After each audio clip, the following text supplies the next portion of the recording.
چند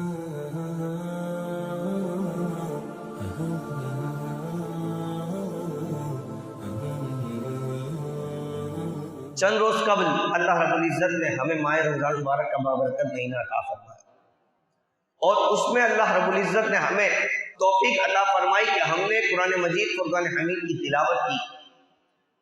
جو قرآن نہیں پڑھ سکا تو کم سے کم جس نے تراویح پڑھی ہوگی تو اس نے قرآن مجید فرقان حمید کو ایک مرتبہ سماعت ضرور کر لیا۔ یہ بھی اللہ رب العزت کی توفیق ہے کہ اس نے ہمیں قرآن مجید سننے کی توفیق عطا فرمائی، اس نے ہمیں تراویح پڑھنے کی توفیق عطا فرمائی، اس نے ماہ رمضان کے روزے رکھنے کی توفیق عطا فرمائی، ماہ رمضان میں صدقہ و خیرات افطار و سحری کرنے کی توفیق عطا فرمائی، اس نے ماہ رمضان میں عبادت کرنے کی توفیق عطا فرمائی۔ یہ اللہ رب العزت کا احسان ہے ہم پر، اس کی رحمت، اس کی توفیق تھی تو ہم نے یہ تمام کے تمام کام جو ہے اس کا انجام دیے۔ اب ماہ رمضان مبارک کا جو باب برکت مہینہ ہمیں عطا ہوا وہ ہم سے جدا ہو چکا ہے، الوداع ہو چکا ہے۔ اب خوشی کے ایام اللہ رب العزت نے ہمیں عطا فرمائے، عید کے ایام اللہ رب العزت نے ہمیں عطا فرمائے۔ اب عید کے ایام دیے کس وجہ سے گئے ہیں؟ یہ ایام ہیں کون سے؟ ان ایام میں ہمیں کرنا کیا چاہیے؟ تو قرآن مجید فرقان حمید اس کی طرف بھی ہماری رہنمائی فرماتا ہے۔ اللہ رب العزت اپنی لارے کتاب قرآن مجید فرقان حمید میں ارشاد فرماتا ہے وَلِتُكَبِّرُوا اللَّهَ عَلَى مَا هَدَاكُمْ وَلَعَلَّكُمْ تَشْكُرُونَ صدق اللہ العظیم وبلغنا ورسولہ النبی الکریم۔ ترجمہ کنز العرفان، اور تاکہ تم اس بات پر اللہ کی بڑائی بیان کرو کہ اس نے تمہیں ہدایت دی اور تاکہ تم شکر گزار بن جاؤ۔ یہ جو اللہ نے ہمیں توفیق عطا فرمائی ماہ رمضان مبارک کی عبادت کرنے کی، تو اس کے بعد یہ عید کے جو ایام ہیں یہ شکر کے ایام ہے۔ قرآن مجید میں اللہ فرما رہا ہے کہ تم اللہ کا شکر ادا کرو کہ اس نے تمہیں ہدایت عطا فرمائی، اس نے تمہیں عبادت کی توفیق عطا فرمائی۔ اب جب تمہیں یہ توفیق نصیب ہو گئی ہے تو اب تمہیں کرنا کیا ہے؟ تمہیں ایک کام کرنا ہے، وہ ہے اللہ تبارک و تعالیٰ کا شکر ادا کرنا ہے۔ اب اللہ رب العزت کا شکر کس طرح سے ادا کیا جائے؟ علامہ حرالی رحمۃ اللہ تعالیٰ علیہ بہت بڑے عالم دین اور بزرگ گزرے ہیں۔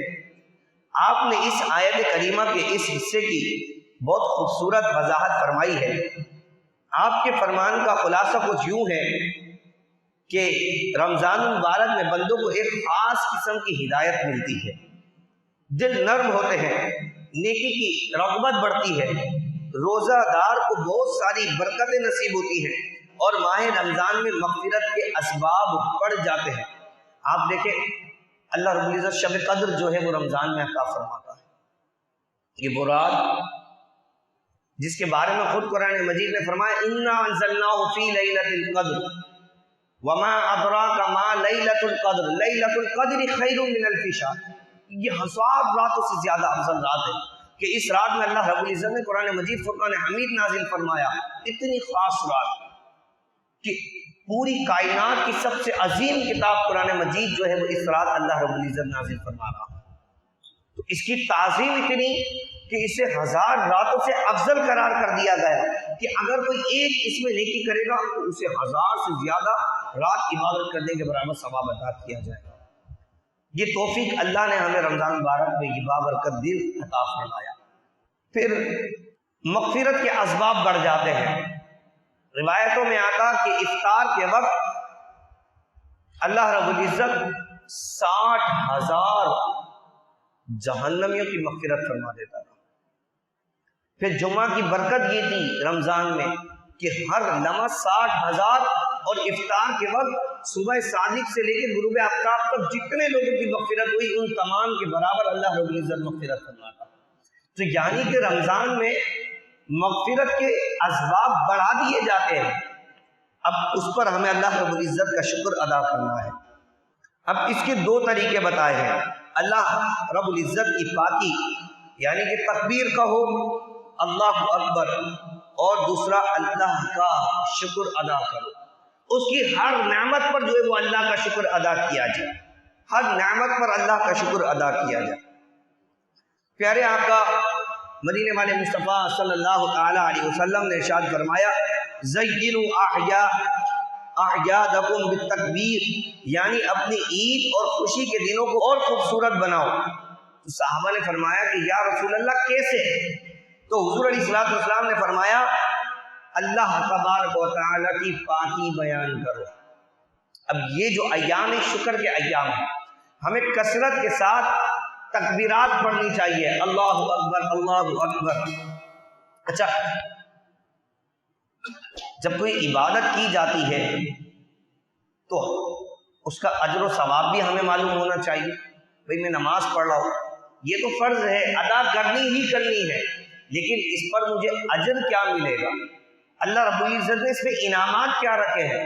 اگر وہ انعامات نہ بھی رکھتا تب بھی ہم پر فرض تھی تو ہمیں تو ادا کرنی تھی، لیکن یہ تو اللہ رب العزت کی کرم نوازی ہے، اس کی رحمت ہم پر ہے کہ اس نے اس عبادت پر بھی ہمیں اجر و ثواب عطا فرمایا۔ تو اسی طرح یہ جو شکر کے ایام ہیں، اس میں اللہ تبارک و تعالیٰ کی حمد بیان کرنے کا حکم بیان فرمایا گیا ہے۔ اب دیکھیں ماہ رمضان کا پورا مہینہ گزر گیا، اس میں جو ہمیں ہدایت کی توفیق ملی، اس میں جو عبادت کی توفیق ملی، اب یہ جو ایام اللہ رب العزت نے ہمیں عطا فرمائے یہ اللہ کے شکر کے ایام ہیں۔